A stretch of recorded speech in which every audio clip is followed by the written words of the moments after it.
This is our inaugural meeting. I hope we will have more inaugural meetings, maybe even more often than annual, and we will be able to report progress as we go. Mr. Jefferson is very important to us. We want to maintain that tradition, not only his legacy, but the University of Virginia and all that it has stood for so many years. These are the four pillars of the Jefferson Council. We established this organization a little less than a year ago. The infamous sign on the lawn was sort of the catalyst that caused us to come together and say there's stuff happening that we think we need to do something about. We embarked on a strategy of putting together an organization. We did not intend for this to be an alternative alumni association, but we intended this organization to represent alumni that have a concern about the direction of the university. We decided, though, that we could not address and affect everything that we were concerned about, so we focused on four things. They're not necessarily in this order, but we want to promote an academic environment based on open dialogue and civil discourse throughout the university. That is probably our most important one. If you do that, everything else will follow. But we want to preserve the Jefferson legacy. We are fine with being honest about Mr. Jefferson's pitfalls, but at the end of the day, or at the beginning of the day, we think Mr. Jefferson was an outstanding man that did some outstanding things that formed this country and formed this university, and for that we wish to forever be thankful. We want to preserve the appearance of the lawn. We do not think any sign should be on the lawn doors. We certainly don't think anything should be on the lawn doors that uses such raw obscenities as were on the lawn doors a year ago. They're not there now. Knock on wood. We will continue to address that. And very important to us, and one that we are perhaps suffering our worst setbacks, is to support and rejuvenate the honor system. That was, for everybody in this room that attended the university, I suspect most of us in this room, that was core to what we took away from here.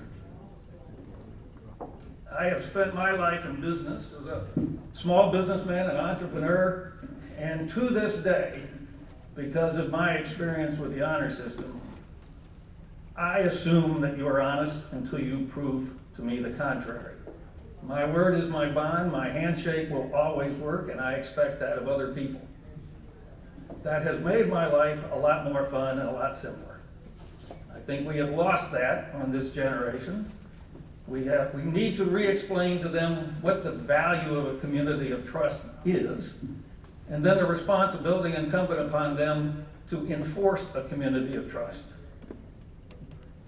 It is with great regret, that we acknowledge that our administrations, perhaps for the past 15 years, maybe even longer, have not made a rigorous and aggressive effort to orient incoming students and incoming faculty to the benefits of a community of trust and the honor system.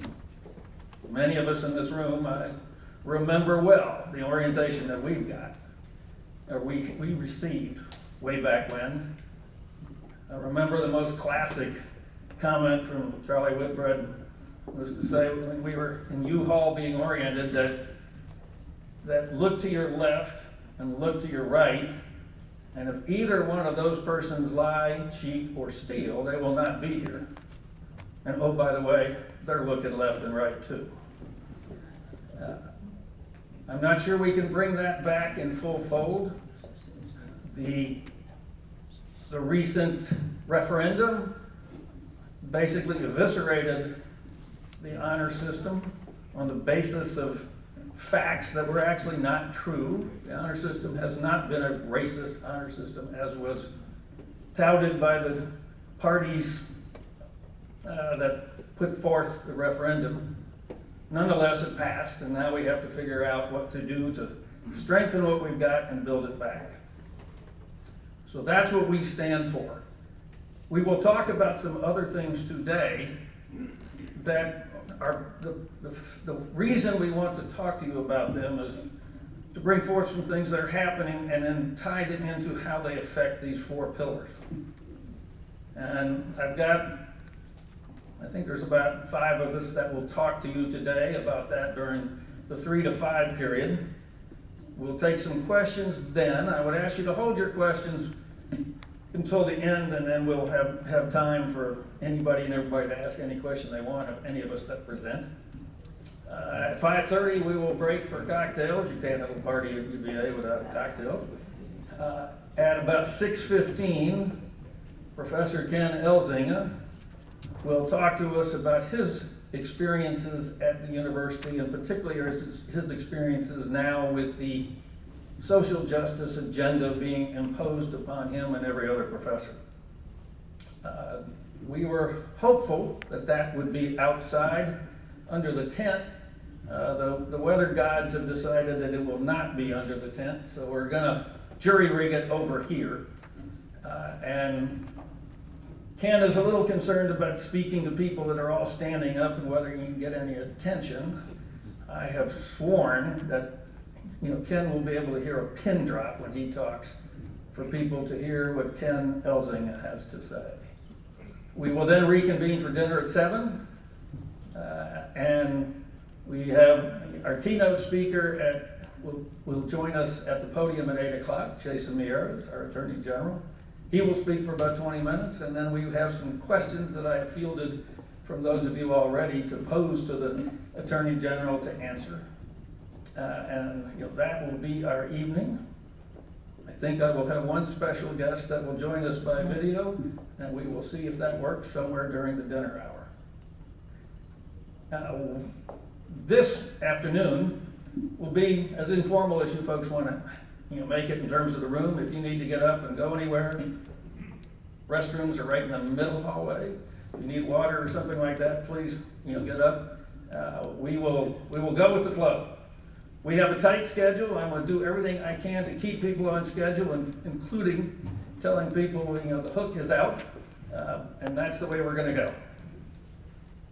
I have a number of parties that are here that I would like to sort of acknowledge that have been part and parcel of putting this together. My colleagues at the Jefferson Council, our executive committee, we meet once a month by Zoom and whenever else we need to by email and the like, so I thank you to all of my colleagues.